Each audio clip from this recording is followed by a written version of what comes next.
A world of bright lights, bouncing blobs, and endless sparkles. No, this isn't a 4-year-old's TikTok. This is Boohbah, an early 2000s show from the same creator as Teletubbies. Boohbah is a gem that combines visual glamour and audience participation to create a sensory experience for kids 3 to 5. In her chapter, Skin from the Tactile Eye, Touch in the Cinematic Experience, Jennifer Barker lays out an understanding of media that focuses on how the viewer interprets film texturally. With its focus on light and movement and its reliance on audience interaction, Boohbah creates a textural and tactile experience that replicates Barker's described interaction between the viewer and filmic skin.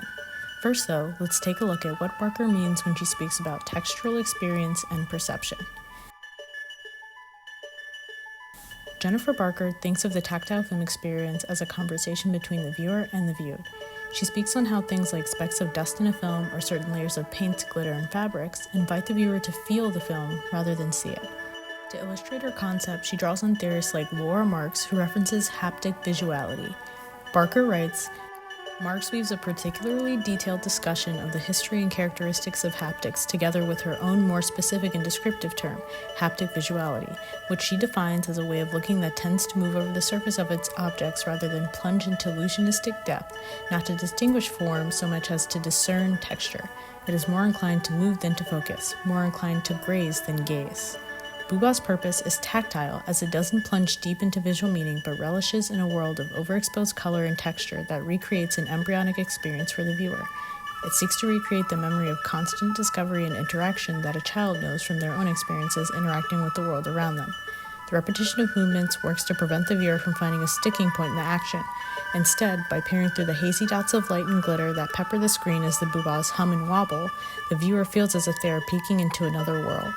This same effect is captured in the 16mm work of artist Jody Mack, who uses light as a texture in and of itself in order to paint a sensory interpretation for the viewer. And while light provides the texture of the film, movement provides the tangibility. Through the semi-aerobic movement of the Boohbahs, viewers look past the initial grazing glimmer to understand the Boohbahs themselves through movement. In first describing the aims of filmic skin as a viewing lens, Barker writes that some films pluck familiar objects from their everyday surroundings and from the safety net of narrative, rendering them unfamiliar to the eyes and newly perceptible to the fingertips. In essence, without being able to rely on what they are seeing, the audience must consider what they are feeling. In the episode Big Comb of Boohbah, we see the characters stomp their feet as upbeat electronic music plays. Initially, only Zumba is doing the action, but as the others begin to notice, they place themselves in their respective areas and copy his movement. The entire scene is overexposed with the saturation boosted so that the world around the Boohbahs is obscured. In these sequences, the only recognizable objects are the moving Boohbahs. So even if the child viewer was able to remember the nest-like structure the Boohbahs hatch from, or the sherbet tone interior where their activities take place, the framing of the aerobic sections of the show obscure all of these elements to draw explicit attention to the Boohbahs as kinetic presentation. As the child viewer sees the Boohbahs fall in line, copying the movement of Zumba, they become less aware of the spatial environment of the Boohbah and more aware of the feeling of movement from the Boohbahs and by extension themselves. This mode of bodily perception is described by Tarja Lane in Barker's essay as haptic perception, a mode of bodily consciousness in which consciousness is present to the world through the senses, and the world has meaning to the consciousness with the body as a center of reference. Boohbah engages in haptic perception by repeating certain physical movements at increasing speeds and intensities, eventually spinning out to rainbow unrecognizability. This replication and repetition become essential as the show closes the contact distance between the viewed world and the viewer by requiring audience interaction as an element of the show. Every episode of Boohbah begins with the children summoning these magical beings from a distant star. As they say the keyword Boohbah, their world vibrates with excitement and color. The pace of the interaction is set by the children. As the words are spoken quicker and louder, and by more children, the orb containing Boohbah Land glimmers brighter and shakes faster, speeding towards the magical portal that awakens the Boohbahs from their slumber. In the episode Skipping Rope, children send a magical rope through the portal that brother and sister animatedly interact with. After watching sister jump alone for a few moments, brother looks towards the viewer to ask wordlessly for an invitation to play similarly.